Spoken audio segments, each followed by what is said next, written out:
I've been at camp since 1993. It was folklore when I started, but I quickly realized that this story was true. Over the years, we talked to Terry, talked to the warden service. They've been interested. They wanted to help. A couple years ago, we used a game camera and got a couple of pictures. We were all high-fiving each other. We thought we'd had him caught, but nobody could identify him. Nobody from Mercer, Smithfield, Rome.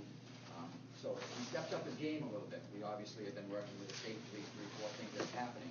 But this spring, he stepped up his game. He broke into our new dining hall, a $1.8 million facility, something that took a lot of time and effort from donors and supporters to build.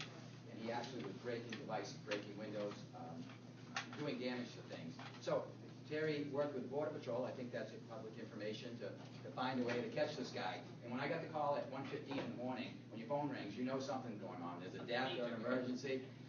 So I got down to camp as quick as I could, and the excitement on these two faces when I got there was something to see. They were very satisfied to have seen their hard work come to fruition. Felt fear from this? No, and I think that we always knew that he was coming in getting just what he needed, and it was never a safety issue for any of the campers at camp. It was definitely majority off-season thing.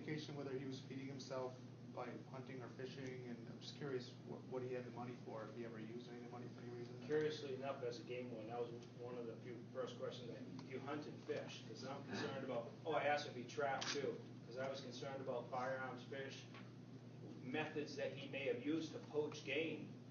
So I threw it out to him, and he doesn't hunt. He didn't really see the need to exert energy to hunt game. He did. That was almost like, I can't remember his exact words, but to paraphrase him, it was too much energy to chase game. And for fishing, he tried it, and there again, that was a lot of work. And he did make a comment to Trooper Vance about the backpack. I'll let you tell. Okay.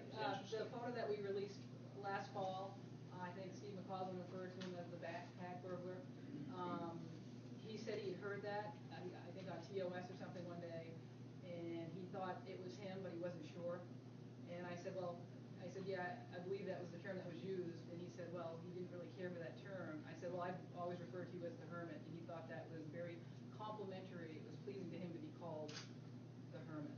So, but he did believe we were getting close. He believed that was him, that he was being referred to as a backpack burglar.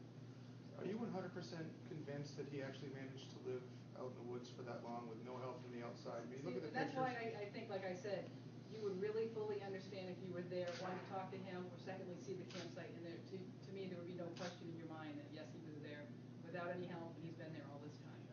The totality of the circumstances, given all the burglaries from Kennebec Sheriff's Department, Somerset Sheriff's Department, State Police, all the investigations over the years with the same sort of method of operation, the observations made at his campsite, and then meeting him personally, there was no doubt in my mind that he has lived out there this entire time. Did he have an outhouse or something?